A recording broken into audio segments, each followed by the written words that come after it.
आज के stock talk में आपका स्वागत है। एंड पहला स्टॉक हम डिस्कस कर रहे हैं भैया पीसी ज्वेलर। यहाँ पे जो है इमीडिएट स्पोर्ट जोन जो था इसका वो इसने ब्रेक कर दिया ऑलरेडी। अब यहाँ पे अपने फाइनल स्पोर्ट जोन की तरफ यहाँ पे जाता हुआ दिख रहा है, जो कि है 11.5 रुपए। ठीक है, यहाँ पे जब ये चढ़ रहा था उसी समय मैंने आपको बोल दिया था भाई 16 रुपए के लेवल को फॉलो कर लेना, 16 रुपए का लेवल टूटा तो एक बार को एग्जिट ले लेना। अब जिसने लिया वेल एंड गुड, जिसने नहीं लिया फंस फुस आ गए हो तो कमेंट सेक्शन में, अगर इनकेस आप किसी और स्टॉक में भी फंस गए हैं ना तो भी आप पूछ लो कमेंट सेक्शन में। बहुत अच्छे से मैं आपको सारी चीजें डिस्कस करके बता देता हूँ कमेंट्स में भी। बाकी एक दूसरे की भी हेल्प करना, ठीक है। हो सकता है आपको ज्यादा पता हो भाई मुझसे, ये भी तो हो सकता है, ठीक है। तो आप चीजें देख लेना। पीसी ज्वेलर की यहाँ पे बात की जाए तो भैया आज के यहाँ पे ट्रम्प के टैरिफ लगे हैं, ठीक है। एंड भैया वाट लग गई है फार्मा सेक्टर की, तो बहुत ही बुरी वाट लगी है। और पूरा यहाँ पे इंडियन आईटी सेक्टर तो पहले पिटा हुआ था H1B वीजा की तरफ से, ठीक है। अब यहाँ पे पूरी इंडियन मार्केट में ही वाट लगी है जब से यहाँ पे टैरिफ वैरिफ बढ़ाए हैं। कुछ पे 50% है और फार्मा पे 100% है, ठीक है। उस चक्कर में यहाँ पे बड़ा क्रैश आता हुआ देखने को मिल रहा है। और पीसी ज्वेलर में भी जो आज के दिन भारी गिरावट आती हुई देखने को मिली है। ऐसा कोई न्यूज ढूंढने जाओ, कोई न्यूज नहीं है दोस्त, ठीक है। मेजर न्यूज है यही है कि भैया यहाँ पे टैरिफ टूरिफ लगे हैं, उस चक्कर में यहाँ पे बहुत बढ़िया लेवल से सेलिंग आई है हर स्टॉक में। आज के दिन हर स्टॉक पिटा है भाई, ऐसा कोई स्टॉक नहीं जो ठोका ना हो, ठीक है। यहाँ पर अब पीसी ज्वेलर की बात की जाए 11.5 रुपए का आप अपना एसएल वगैरह मेंटेन करिए, अपने फाइनेंशियल एडवाइजर से पूछ के। कोई भी दोस्त यहाँ पे बाई सेल रिकमेंडेशन में नहीं दे रहा हूँ, ठीक है।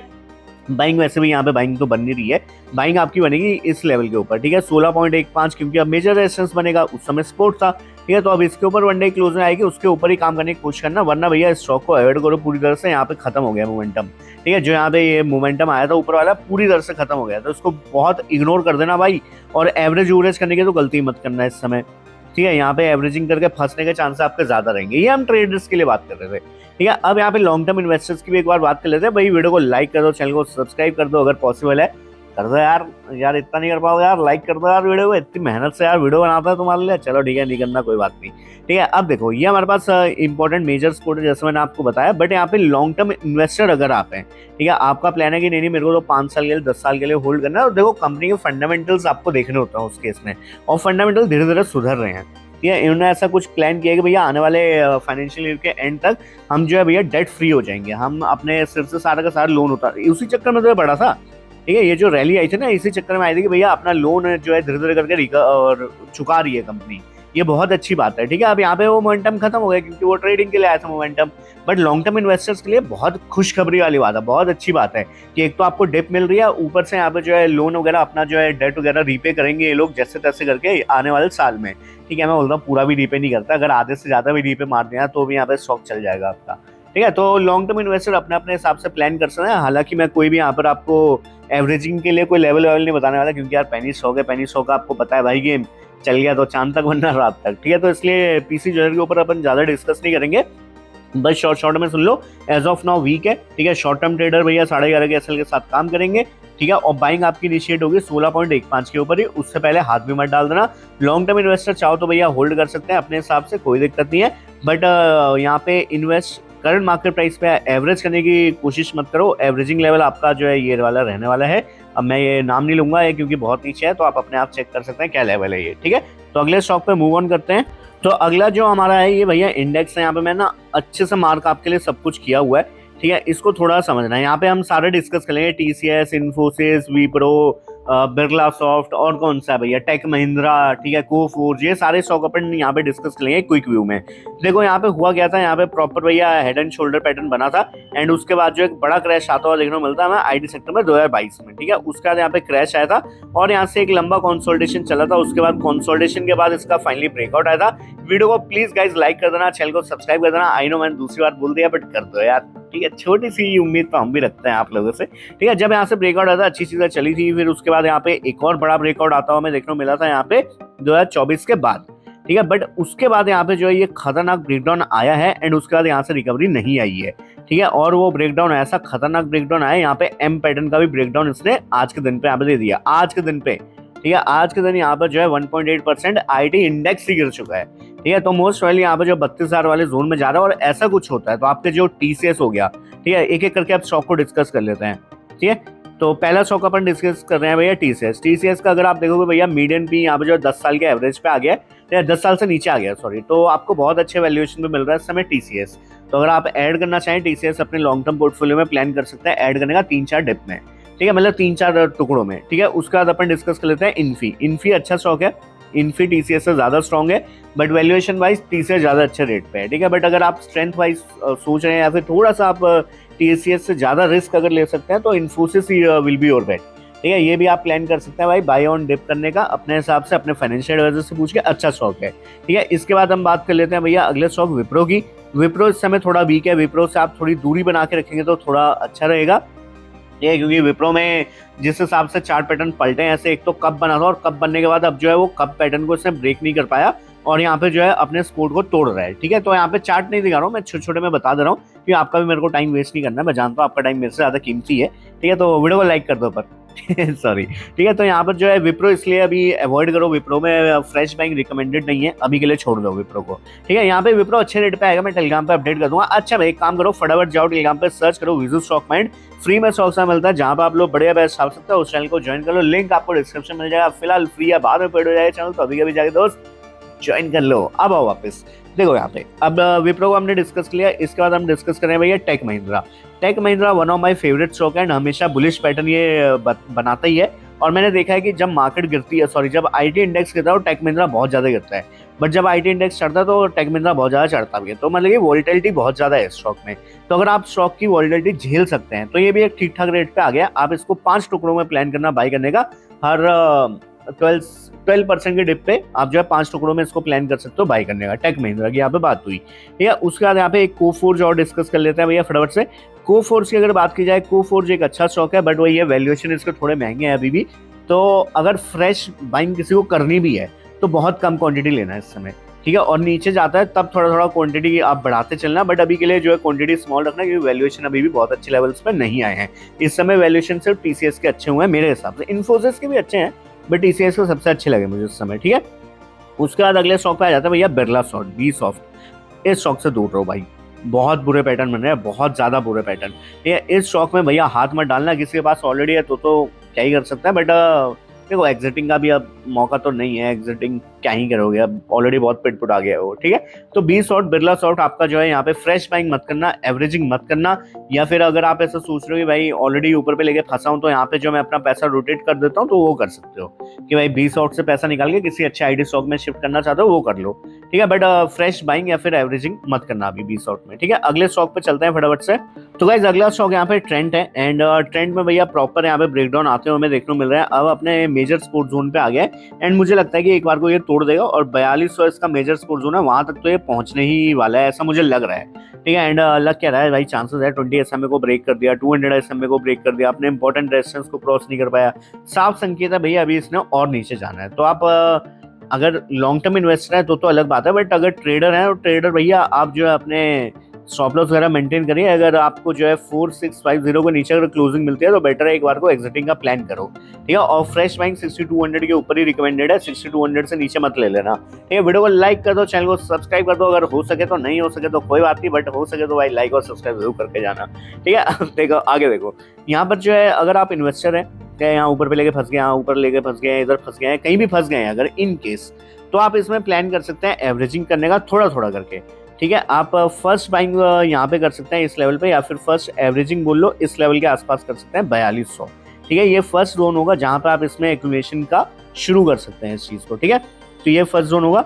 सेकंड जोन आपका बनेगा इन लेवल्स के आसपास, ठीक है। तो ये बनेंगे आपके एग्जैक्टली अगर बताऊं 3300 के, ये वाले लेवल्स हैं ये, तो पहला आपका 4200 का जोन बनेगा और सेकंड जोन आपका बनेगा यहाँ पे 3300 का, ठीक है। इन दो लेवल पे आता है, मैं पर्सनली ऐड करूंगा इस स्टॉक को लॉन्ग टर्म पोर्टफोलियो में एंड होल्ड करूंगा, ठीक है। मेरे पास इसकी ऑलरेडी एक छोटी सी क्वांटिटी है जो कि इस समय लॉस में चल रही है, तो आई एम वेटिंग कि भैया अच्छा करेक्शन आ जाए या कंसोलिडेशन आ जाए, उसके बाद एवरेज करूंगा।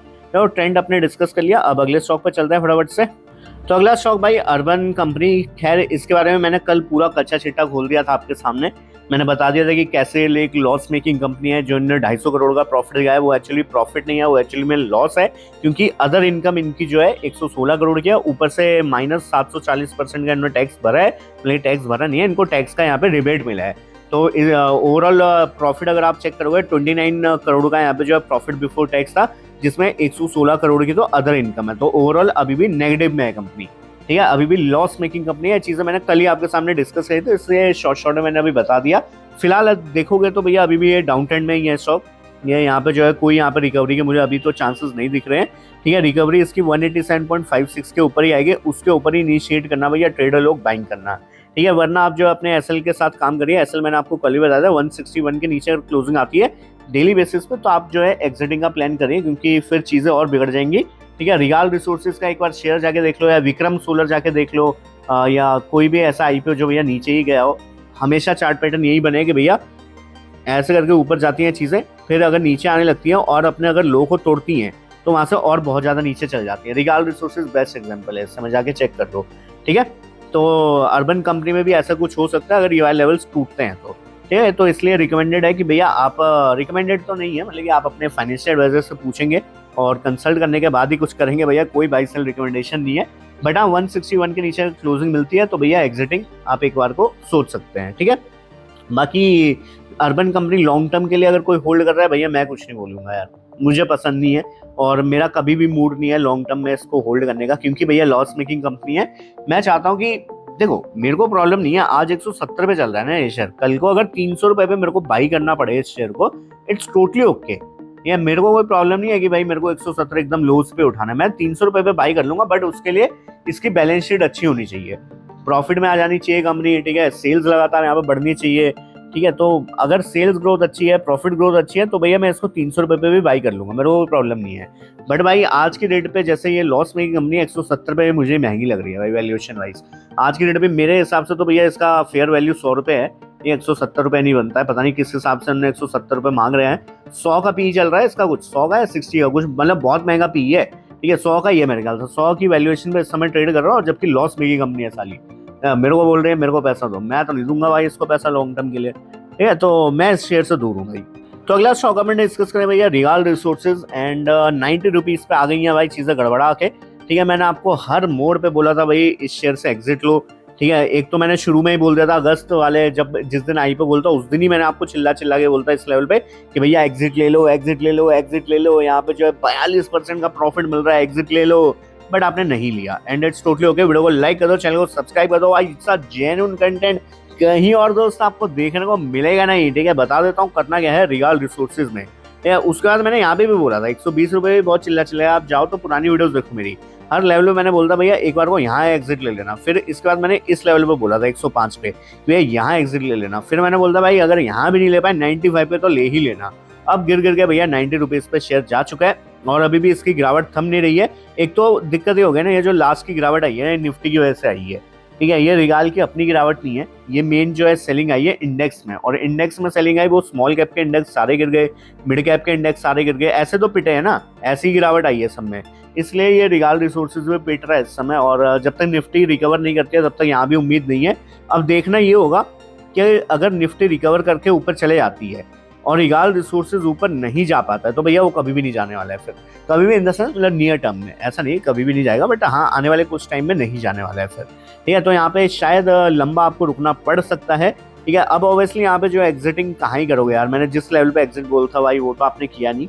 अब यहाँ पे एग्जिटिंग का मैं बोलूंगा नहीं, सुनते वैसे भी नहीं हो आप। ठीक है, तो यहाँ पे अब एग्जिट का बनता भी नहीं है, 90 का ऑलरेडी जो है स्टॉक पहुंच गए और वैल्यूएशन इसका ठीक ठाक रेट पे ही आ गए हैं। या इतनी बुरी भी नहीं है कंपनी की भैया एकदम ही खत्म ही हो जाएगी चीजें, ऐसा नहीं है। बट हाँ यहाँ पे चीजें बिगड़ी हैं, वर्स हुई हैं। आप ये एक्सपेक्ट करिए कि भैया आपको इसमें लॉन्ग टर्म रखना पड़ेगा, 3 से 5 ईयर्स का व्यू। ठीक है, यहाँ पर जो है स्टॉक के बारे में कुछ आपको डिटेल दे देता हूँ। स्टॉक जो है एक भुट्टा बनाने वाली भुट्टे से स्पेशलिटी केमिकल बनाने वाली एक कंपनी है। ठीक है, जो बिहार में लोकेटेड है। ठीक है, बिहार में इसलिए क्योंकि वहाँ पे जो है भुट्टा इनको आसानी से मिल जाता है, ट्रांसपोर्टेशन का बहुत ज़्यादा खर्चा नहीं पड़ता है, इसलिए वो थोड़ा खर्चा बचा लेते हैं। अब हुआ क्या था, इस कंपनी को एक्सपेंड करने के लिए पैसा चाहिए था। ठीक है, रोकड़ा ये, ठीक है रोकड़ा चाहिए था इनको पैसा। ठीक है, और वो पैसा कोई देने के लिए तैयार नहीं था, क्यों? क्योंकि इनके ऊपर जो है लोन वगैरह ज़्यादा थे। ठीक है, अब हुआ क्या, ये लोगों ने बोला ठीक है तो भाई हम मार्केट सेकेंडरी मार्केट ये इससे उठा लेंगे भाई पैसा। ठीक है, तो सेकेंडरी मार्केट में ये लोग अपना आईपीओ ले आए और आईपीओ से जो पैसा रेज हुआ उससे ये लोग कर रहे हैं capex. That is a good thing. ठीक है, कोई बुरी बात नहीं है। ठीक है, as of now north India में इनका सारा बिजनेस है, उसके अलावा थोड़ा बहुत ये एक्सपोर्ट करते हैं बांग्लादेश में। ठीक है, थोड़ा बहुत एक्सपोर्ट करते हैं नेपाल में और थोड़ा बहुत एक्सपोर्ट करते हैं मलेशिया में। ठीक है, और साउथ इंडिया की बात की जाए तो साउथ इंडिया में अभी इनका एक्सपोजर 1% है बस। ठीक है, और आने वाले टाइम में इनका है कि भैया इसको हमें जो है ऊपर लेके जाना है। ठीक है, तो बिल्कुल यहाँ पे एक्सपेंशन प्लान्स है पूरे पूरे कंपनी के पास। एंड ठीक है, क्लाइंट्स भी हैं, ऐसा नहीं है, अच्छे अच्छे क्लाइंट है, सेंचुरी पेपर मिल है ना, इमामी पेपर मिल, अच्छे अच्छे क्लाइंट्स हैं इनके पास, ऐसी कोई दिक्कत नहीं है। तो है, पैसा कमाने की गुंजाइश है। पेपर इंडस्ट्री में भी अपना जो है प्रोडक्ट बेचते हैं, फूड इंडस्ट्री में बेचते हैं, ठीक है, इन्फेंट इंडस्ट्री में बेचते हैं, ठीक है, और काफी जगह पे इनका जो है बोल चाल है कि अगर एक इंडस्ट्री से पैसा ना भी आए तो बाकी उससे आ जाएगा। फार्मा में भी है, मैं बता देता हूँ इस चीज को, ठीक है। तो ऑब्वियसली यहाँ पे फार्मा पे जैसे टैक्स वैक्स पड़े हैं तो ऑब्वियसली फार्मा के रिलेटेड सारी कंपनीज पे हिट पड़ेगा ही पड़ेगा। तो ऐसा ही यहाँ पे जो है हमें रिगाल में भी देखने को मिल रहा है, ये चीज हो रही है, ठीक है। तो यही मेजर रीजन है जिसकी वजह से करेक्शन आई है, ठीक है। और तो ऐसा कोई बहुत बड़ा यहाँ पे इशू नहीं हुआ है, ठीक है। तो अगर आपका 3 से 5 साल का व्यू है, आप प्लान कर सकते हैं होल्ड करने का इस शेयर को, बट एवरेजिंग, ठीक है, कि भैया किस लेवल में हम एवरेज करें, मत करना भी, ठीक है। कोई यहाँ पे जो है अभी, क्योंकि देखो एवरेज कहाँ किया जाता है, जहाँ पे लगता है भैया हाँ अब शेयर रुक सकता है। यहाँ पे तो भाई कहीं मुझे रुकता हुआ ही नहीं दिख रहा है यार। अभी आप देखो ना भाई कैसी सीढ़ी बनी है यार, ठीक है। अब यहाँ पे कंसोलिडेशन में जाए जब, है ना, 2-4 महीने एक लेवल पे बिताए, ठीक है, 50 पॉइंट की रेंज में, 50 तो खैर इसके लिए बहुत ज्यादा है, एक 10 पॉइंट की रेंज, ठीक है, 10 पॉइंट की रेंज में अगर जो है कंसोलिडेट करता है शेयर, ठीक है, वो एक अच्छा मौका होगा वहाँ पे एवरेजिंग करने का या बाइंग करने का, ठीक है। बट अभी के लेवल पे यहाँ पे छोड़ दो, ठीक है, क्योंकि आपको भी नहीं बताना यार ये शेयर और कितना गिर जाए, हो सकता है 50 रुपए पे आ जाए चीजें, कहाँ एवरेज क्या कर पाओगे, फिर कुछ भी नहीं कर पाओगे आप उस समय। तो बेटर है कि इस समय एवरेजिंग का तो बिल्कुल भी मत सोचना। और अगर आप ट्रेडर हैं या फिर शॉर्ट टर्म वाले हैं तो भैया पैसा कहीं और डाल दो यार। या हर लेवल में मैंने आपको आइडिया दिया था, 120 पे इतना चिल्ला के बोला था भाई निकल जाओ, या 105 पे बोला था भाई निकल जाओ, अब निकलते ही नहीं हो यार तुम लोग, ठीक है। इस समय पैसा कहीं और डाल दिया होता भाई, पैसा बन गया रहता आपका, ठीक है। तो शॉर्ट टर्म वॉर्ट टर्म का तो व्यू यहाँ पे नहीं है मेरे पास, ये शॉर्ट टर्म का व्यू ऐसा बियरिश ही है, या बेटा अगर आपका 3 से 5 साल का व्यू है, आप प्लान कर सकते हैं इसको होल्ड करने का अपने फाइनेंशियल एडवाइजर से पूछ के। यहाँ पे कोई भी बाई सेल रिकमेंडेशन नहीं दी जा रही है दोस्त, ठीक है। तो अगले स्टॉक पे चलते हैं भाई फटाफट से। तो यहाँ पे लास्ट स्टॉक की अपन बात कर लेते हैं भाई, वारी एनर्जीज की। वारी एनर्जी एक अच्छा स्टॉक है, क्वालिटी स्टॉक है, लॉन्ग टर्म के लिए मेरे को बहुत पसंद है स्टॉक। बट ऊपर के लेवल से अभी हाल ही में यहाँ पे सेलिंग आई है और अराउंड 16-16.5% की एक गिरावट आ गई है। अभी खैर इस ट्रेंड लाइन को उसने ब्रेकडाउन नहीं दिया है, तो इस ट्रेंड लाइन के नीचे अगर निकलता तो पॉसिबल यहाँ पे शेयर में एक ब्रेकडाउन आता हुआ देखने को हमें मिलेगा, ठीक है। तो आप अपने स्टॉप लॉस वगैरह मेंटेन कर सकते हैं अगर आप ट्रेडर हैं ये वाले लेवल के आसपास, ठीक है। ये बनेंगे आपके 2800 के, ठीक है, 2800 के नीचे निकलेगा शेयर तो एक बार को आप एग्जिटिंग का प्लान करो, क्योंकि वहां से फिर जो है ट्रेंड इसका रिवर्सल हो जाएगा, ठीक है। बट अगर आप ऐसा लॉन्ग टर्म के इन्वेस्टर है तो भैया रखो यार, बहुत बिंदास बढ़िया शेयर है, ठीक है। शॉर्ट में मैंने इसको यही डिस्कस करना था, ठीक है, ज्यादा कुछ मेरे को वारी एनर्जी के बारे में बोलना नहीं है, ये मेरे को मेरे हिसाब से बहुत अच्छा स्टॉक लगता है। एंड कोई भी डिप इसमें मुझे मिलती है that will be pure buying opportunity for long term, ठीक है। तो इसलिए मैं तो इसमें इंटरेस्टेड हूँ, इसमें बाइंग करने में। तो बट डिपेंड करता है किस लेवल पे यहाँ पे बाइंग बनती है, ठीक है। एज ऑफ नाउ बस शॉर्ट में इतना समझ लो कि ये जो गिरावट आ रही है दिस इज टेम्परेरी। एंड हाँ, शॉर्ट टर्म में हो सकता है भाई ट्रेंड यहाँ पे रिवर्स हो रहा हो, ठीक है, पॉसिबल है भैया चीजें यहाँ तक गिर जाए, इसलिए तो मैंने बोला भाई एक स्टॉप लॉस वगैरह मेंटेन करो 2800 का, ठीक है। ट्रेडर देखो, ट्रेडिंग अलग चीज होती है, इन्वेस्टिंग अलग चीज होती है, प्लीज इस चीज को ध्यान रखो। 3800 के ऊपर अगर ऐसी क्लोजिंग मिल जाते हैं तो भैया that will be pure buying opportunity in short term, या जहाँ पे जो हम लोग एक 15% या 20% के एसएल के साथ काम करेंगे, ठीक है। तो ट्रेडिंग के लिए चीजें डिफरेंट है, बट अब बात कर रहा हूँ मैं लॉन्ग टर्म इन्वेस्टिंग की, तो भैया क्वालिटी स्टॉक है। अगर आप इसमें 5 ईयर या 10 ईयर का भी व्यू पॉइंट रखते हैं, आई थिंक 5 ईयर 10 ईयर एक अच्छा बेसिस पॉइंट होगा आपके लिए, ये मल्टीबैगर शेयर शायद साबित हो। बट उसके लिए आपको यहाँ पे जो है होल्ड करना पड़ेगा शेयर को 5-10 साल के लिए, और गिरावट भी आती है इसमें, ये 50% की करेक्शन बहुत नॉर्मल होती है ऐसे स्टॉक्स में, ठीक है। तो इसमें कभी भी आपको डिप में अगर ये अपॉर्चुनिटी मिलती है दोबारा से कि भाई यहाँ पे ये वाले जोन पे, ठीक है, ये वाला जोन, ठीक है, ये आपका जोन बनता है यहाँ पे 2200-2300 का लेवल आप पकड़ लो मोटा मोटा, ठीक है। अगर इस जोन के आसपास कभी शेयर मिलता है तो वहाँ पे जो आप एवरेज कर सकते हैं, इधर ऊपर पे लेके फंस गए थे तो, ठीक है, वरना आप जो है स्टॉप लॉस वगैरह मेंटेन करिए, वही आपके लिए बेहतर रहेगा, ठीक है। तो फिलहाल इस वीडियो पर रोकते हैं, तो बोले बाय, दोस्त ऑन एंड ओनली विशाल सुशील, चलो बाय।